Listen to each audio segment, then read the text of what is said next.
panahon ngayon, meron pa bang libre? Meron! Cellphones, ukay at balikbayan box na puno ng grasya. Ipinamumudmod ng mga content creators. Ngayong malapit ng magpasko, labasan na naman ng mga bagong modelo ng cellphone. Sa mga walang pambili, sakto. At ito ang paboritong libreng ipinamimigay ngayon ng ilang vloggers. Ay nako, seryoso guys, mas mura pa sila. Maniwala kayo sa akin. Kagaya ni Mengay na mga mamahalin at brand new na cellphone ang ipinangreregalo sa kanyang followers. Bata pa lang ako, gusto ko na magkaroon ng phone, kaya lang hindi namin afford. Kaya yung pinamimigay kong phone, sosyal. Thank you, Mengay! Laki sa hirap daw si Mengay sa edad na 19 ng ibang bansa para itaguyod ang pamilya at maipagamot ang kapatid niyang may cancer. Bilang OFW, super hirap kasi mag-isa lang ako doon sa Japan. Sarili ko lang talaga yung kakampi ko doon. As in, nagbubuhat ako ng mga container ng mga gulay. Hanggang naisipan niyang mag-vlog. Opening pala ng shop na to ngayon at Diyos ko, nagulat kami, parang meet and greet.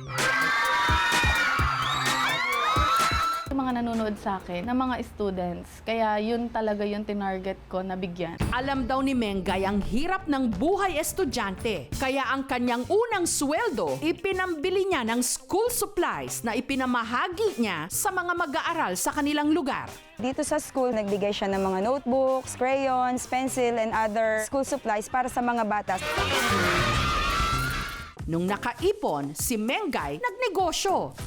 At dahil kahit paano raw, nakaluluwag-luwag na siya ngayon. Cellphone naman ang kanyang ipinamimigay. Pero paano kaya makatanggap ng brand new cellphone mula sa kanya? Mamimigay nga ako ng 2 phone sa aking mga followers. Abang-abang lang! Hi! Ang kababayan naman natin mula sa Mississippi sa Amerika. Hello! Si Janeth. Ang ipinararaffle sa kanyang followers sa Pilipinas, balikbayan box na pinuno ng groceries, damit at laruan na kalimitang nagkakahalaga raw ng hanggang $1,000 o halos 60,000 pesos. Alright guys, so ipapakita ko sa inyo ngayon kung saan at kung ano-ano yung mga items or mga laman ng balikbayan box. We seek the Lord and we think na ito po yung ministry namin mag-asawa. It's really a joy for us tumulong sa mga ibang tao. Aktibo sa simbahan si Janeth na ang ibang laman ng ipinamimigay niyang balikbayan box galing din daw sa donasyon. Ito ay binigay ng ating sponsor. So sila po yung nagpadala na sabi ko sa inyo.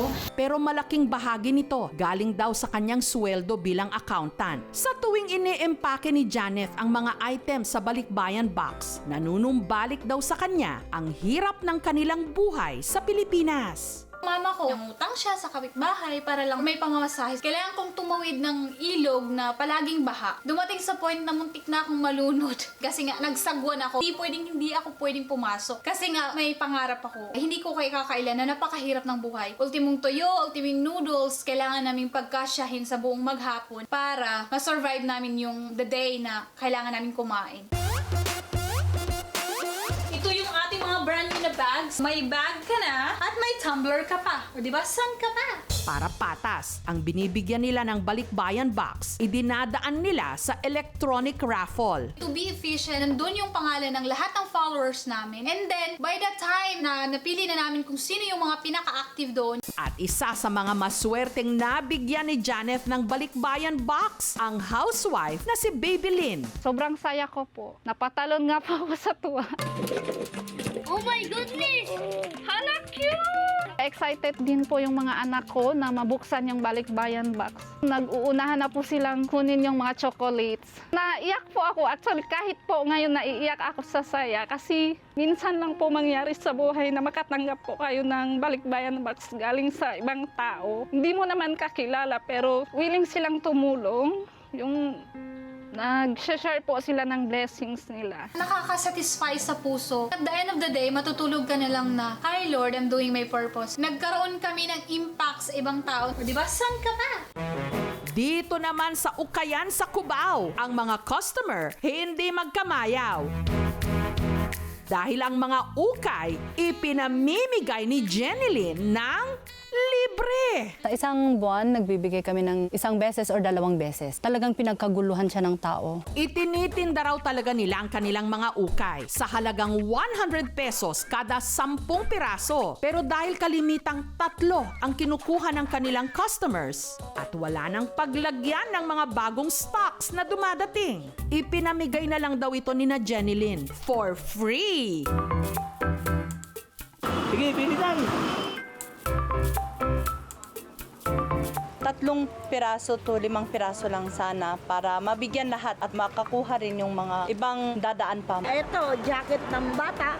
Tingin ko kasi sa apo ko po pwede na. Isa sa mga nakipagbardagulan sa libreng ukay-ukay, si Nanay Leonora. Papadala ko sa probinsya kasi nangangailangan ng mga damit.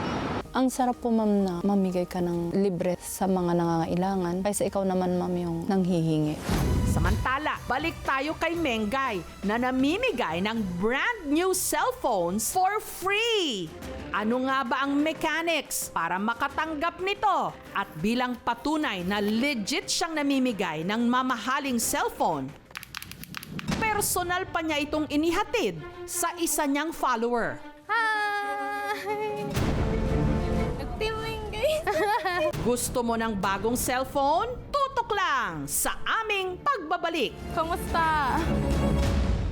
Bilang regalo sa kanyang followers, si Mengay namimigay ng brand new at mamahaling phone sa kanyang followers. Napakadali lang manalo ng phone. Kailangan nyo lang naman i-share yung mga vlogs ko. Pinipili ko yung mga mananalo through comments at messages na nare-receive namin. Random lang talaga. Lahat pwedeng manalo, lahat pwedeng sumali.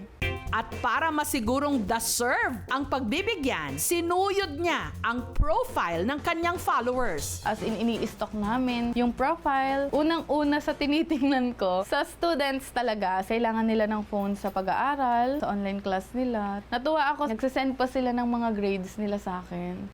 Hanggang may napili siyang estudyante mula Rizal na si Valerie. Bukod sa nag-comment siya, nag-post pa siya, nag-effort pa talaga siya na gumawa ng mga letterings. Hi guys! So for today's ganap nga ay pupunta nga tayo ng Antipolo Rizal para ihatid na nga yung phone na napanalunan nila sa vlog ko. Tara! Kaya mula Pulilan sa Bulacan, si Mengay tumulak na papuntang Antipolo Rizal. Ibibigay ko na nga yung phone na napanalunan niya at nakakatuwa kasi ako mismo ang mag-aabot sa kanya. Hi! Hi, Valerie! Nice meeting you! Kamusta? Oh! Congratulations! Hawak ko na yung phone mo. Ako na mismo nagdala para sa'yo. Thank you. Congrats! Thank you. Na-appreciate din kita. Thank you. Congrats! Nai-stars ako. Thank you po, Ate Mengay. Ikaw po yung inspiration ko kasi napakabuti po ng puso mo. Masaya po kasi may magagamit na po ako sa school. Ito pong cellphone na po to. Ipapangako ko po sa inyo na iingatan ko po ito. Sa mga early Santa Claus dyan, o yung bang mga inaagahan ng pamimigay para sa Pasko, isa lang po ang masasabi namin sa inyo. Thank you! Thank you! Ang babait ninyo! Thank you so much mga kapuso. Kung nagustuhan niyo po ang videong ito, subscribe na sa GMA Public Affairs YouTube channel. Don't forget to hit the bell button for our latest updates.